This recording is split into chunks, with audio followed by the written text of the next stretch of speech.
नमस्कार, जोहार, welcome to एडुस्थली। JSSC ने माध्यमिक आचार्य, जिसको आप पहले टीजीटी और पीजीटी की वैकेंसी के रूप में जाना करते थे, जो कि मैंने बताया था अपने चैनल पे कि अब ये वैकेंसी मर्ज हो गई है। अब टीजीटी और पीजीटी के लिए आपको अलग अलग वैकेंसी देखने को नहीं मिलेगी। अब कंबाइंड करके जो सेम कैडर कर दिया गया है, टीजीटी प्लस पीजीटी, और उसका जो पद का नाम है अब आपका वो है माध्यमिक आचार्य का पद। तो इसके लिए जो वैकेंसी है वो जेपीसी द्वारा जारी कर दी गई है। 18 जून से 17 जुलाई तक का फॉर्म भर सकते हैं। ये लगभग 1 महीने का समय आपको मिला है इस फॉर्म को भरने के लिए। तो चलिए आप वीडियो को अंत तक देखें। मैं इस वैकेंसी के बारे में सारी डिटेल्स आपके साथ शेयर करने जा रहा हूँ। और जो लोग भी नए हमारे चैनल पे नए आए हैं, चैनल को सब्सक्राइब अवश्य कर लें ताकि आपको भी लेटेस्ट गवर्नमेंट वैकेंसीज का अपडेट मिलता रहे। जो टोटल पोस्ट आया है आपका वो 1373 पदों पर ये वैकेंसी एडवर्टाइज की गई है। तो इसमें ऐसे सब्जेक्ट पे भी वैकेंसी आपको देखने को मिलेगी जिसकी वैकेंसी आज तक इससे पहले कभी नहीं लाई गई थी झारखंड में। तो जहाँ तक इस फॉर्म को भरने की बात रही तो आपको परीक्षा शुल्क के रूप में 100 रुपये अदा करने होंगे। और जो झारखंड राज्य के अनुसूचित जाति जनजाति उनके लिए जो परीक्षा शुल्क रखा गया है वो मात्र 50 रुपये रखा गया है। तो एससी एसटी जो हैं झारखंड के, उनको 50 रुपये एप्लीकेशन फ़ी देना होगा और बाकी बच्चों के लिए मात्र 100 रुपये ऑनलाइन एप्लीकेशन फ़ी रखी गई है। तो देखिए, सबसे पहले आपका माध्यमिक आचार्य राजनीति शास्त्र। देखिए पीजीटी का ये पद है आपका एक तरह से पॉलिटिकल साइंस। इस सब्जेक्ट में वैकेंसी रहती ही नहीं थी, इसलिए बहुत सारे स्कूल्स में बच्चे पॉलिटिकल साइंस पढ़ना छोड़ दिए थे क्योंकि टीचर्स थे ही नहीं। इवन कॉपीज़ भी जो जांची जाती थी पॉलिटिकल साइंस की, तो वो जो आपका जो कॉलेजेस था 10+2 वाला, उसमें जो गेस्ट फैकल्टी के रूप में टीचर्स काम किया कर, उन्हीं के द्वारा आपकी कॉपीज़ का जांच किया जाता था। बट इस बार अब आपको झारखंड में पॉलिटिकल साइंस के लिए परमानेंट टीचर इस वैकेंसी के कंप्लीट होने के बाद आपको देखने को मिलेंगे यहाँ के सरकारी स्कूलों में। तो 221 पोस्ट आया है इसमें। फिर देखिए आपका माध्यमिक आचार्य समाजशास्त्र सोशियोलॉजी, इसके भी टीचर्स नहीं थे झारखंड में, ना के बराबर। बहुत ही अच्छा ये स्टेप जेएसएससी द्वारा उठाया गया है कि शिक्षा विभाग द्वारा बोलना चाहिए उठाया गया है कि उन टीचर्स की बहाली होने जा रही है इस बार जिनकी वैकेंसीज पहले देखने को नहीं मिलती थी। जो 2017-18 वाला जो रिक्रूटमेंट हुआ था उसमें इन सब्जेक्ट्स पे नियुक्ति ही नहीं हुई थी। तो इस बार आपको सोशियोलॉजी में भी टीचर्स की नियुक्ति होगी। टोटल 159 पोस्ट देखने को मिल रहा है आपको। फिर माध्यमिक आचार्य मनोविज्ञान साइकोलॉजी, इसके भी टीचर्स ना के बराबर थे झारखंड में। तो ये 53 सीट्स पे ये वैकेंसी लाई गई है। उसके बाद आप देख लीजिए मानव शास्त्र, तो एंथ्रोपोलॉजी,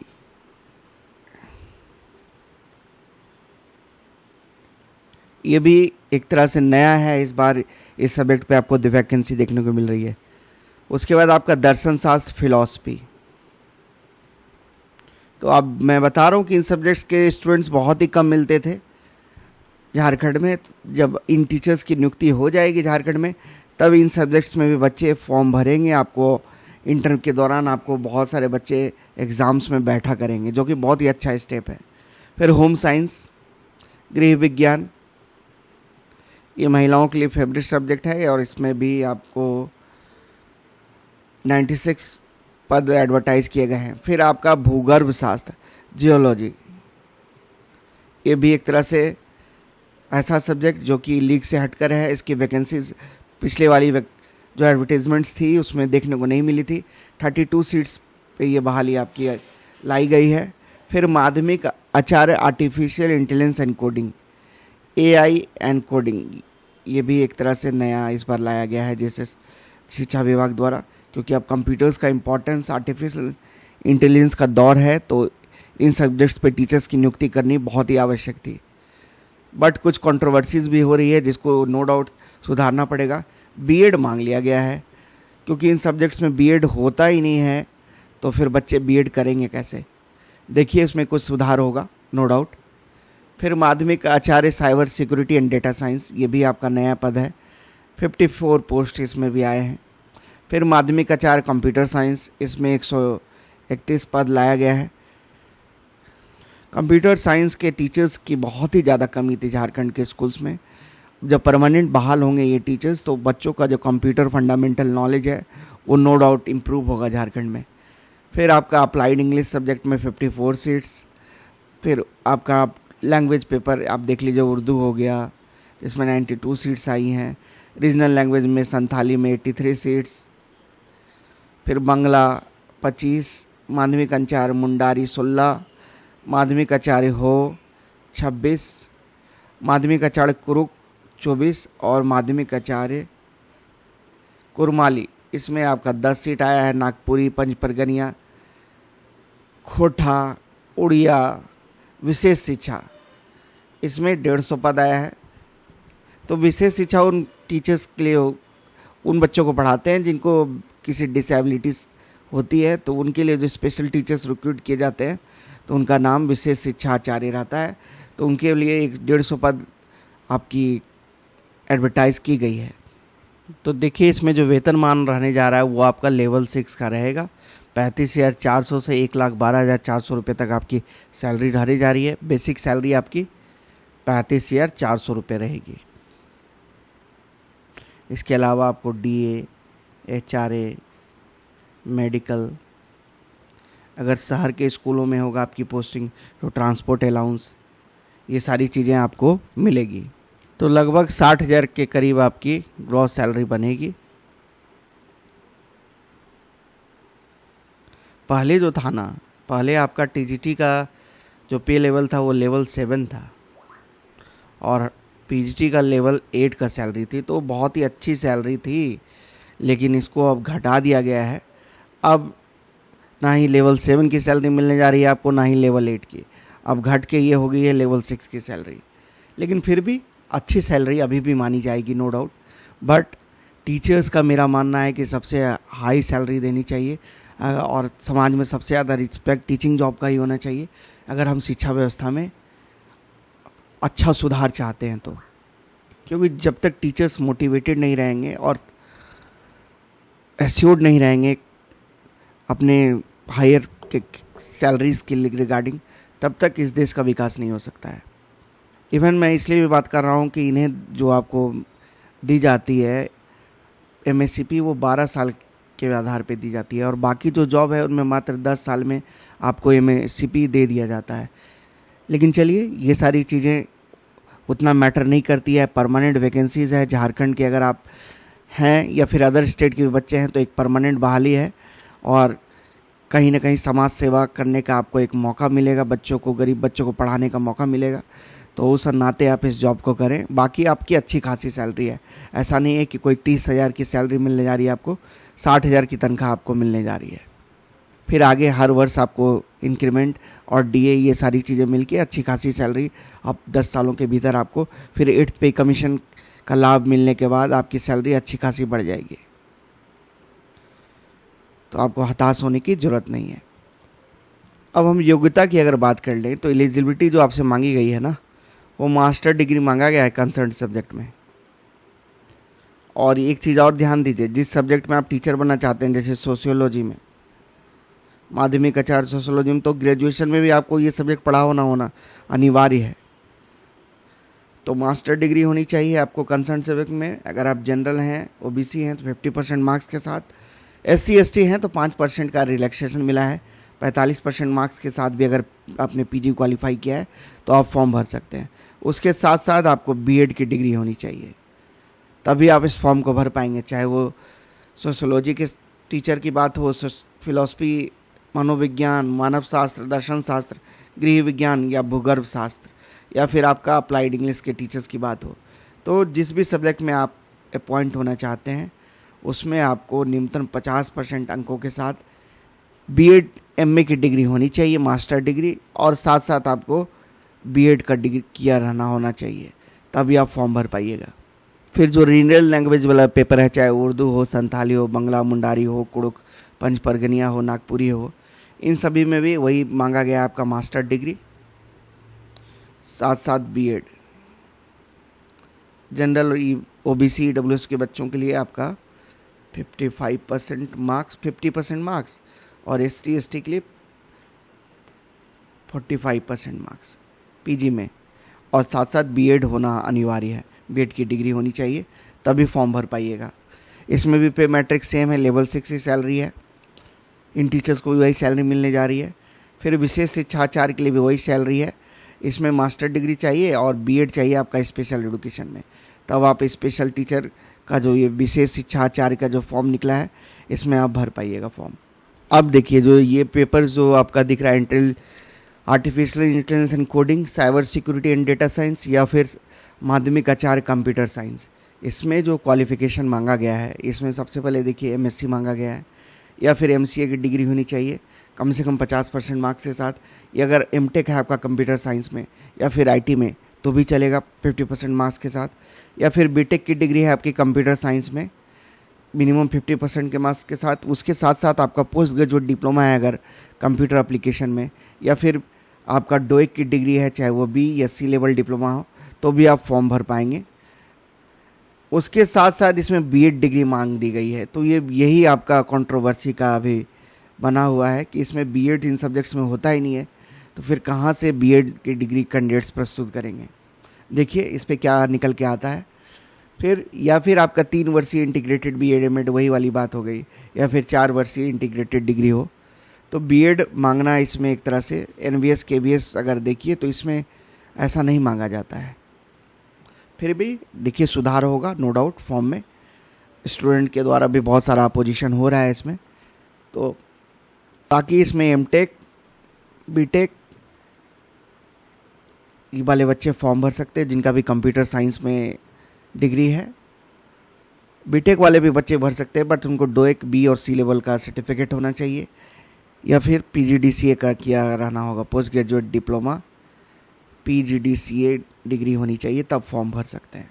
सैलरी वही मिलने जा रही है आपको, लेवल 6 की सैलरी है इसमें भी। अब देखिए आप फॉर्म कहाँ से भर पाएंगे, जो भी संबंधित सूचना है आपको जेएसएससी की ऑफिशियल वेबसाइट पे जाके आपको मिल जाएगी, jsscjharkhand.gov.in। उम्र सीमा की जहाँ तक बात रही तो जो न्यूनतम एज लिमिट इसमें रखी गई है वो 21 साल रखी गई है। उम्र की गणना आपकी 1/8/2025 न्यूनतम उम्र सीमा के लिए रखी गई है, और अधिकतम उम्र सीमा के लिए भी यही डेट ऑफ बर्थ आपका, मतलब 1 अगस्त आपका कट ऑफ डेट है, 1 अगस्त 2025। इसी के आधार पर आपकी उम्र की गणना की जाएगी। अधिकतम उम्र सीमा आप देख लीजिए, अनरिजर्व्ड और ईडब्ल्यूएस के बच्चों के लिए 40 साल, अत्यंत पिछड़ा वर्ग एवं पिछड़ा वर्ग मतलब BC1 BC2 के लिए 42 ईयर्स, महिला अनारक्षित,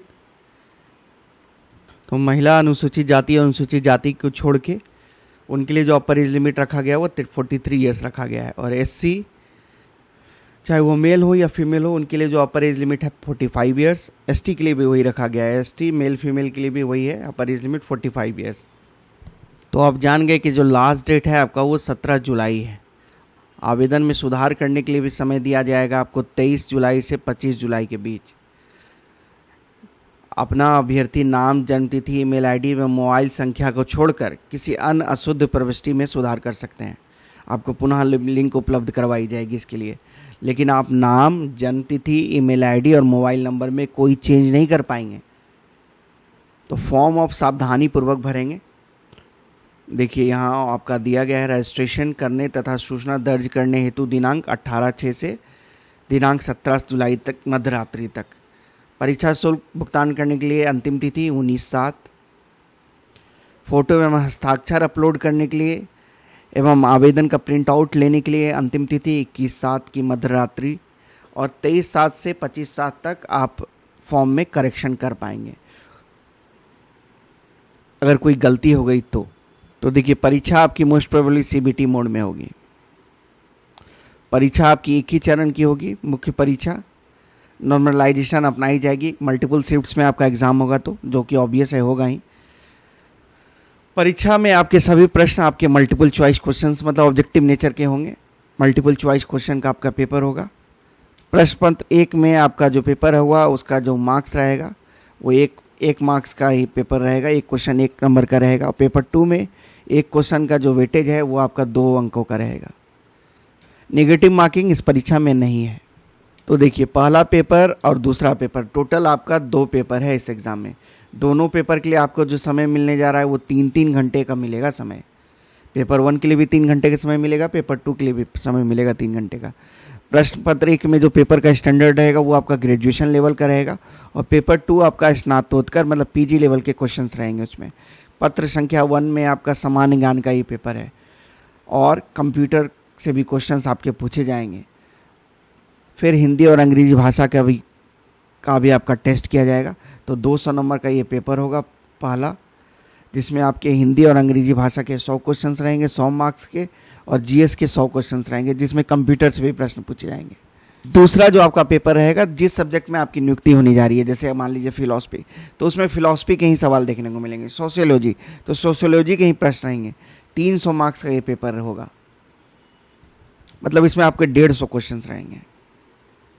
150 इंटू 2, 300 मार्क्स का आपका पेपर रहेगा पेपर 2। पेपर 1 जो है आपका वो सिर्फ क्वालिफाइंग होगा, उसमें मात्र 33% मार्क्स आपको लाने अनिवार्य होगा। अगर आप 33% मार्क्स नहीं ला पाते हैं तो आपका पेपर 2 चेक ही नहीं होगा, पहले ही आप डिस्क्वालीफाई कर दिए जाएंगे।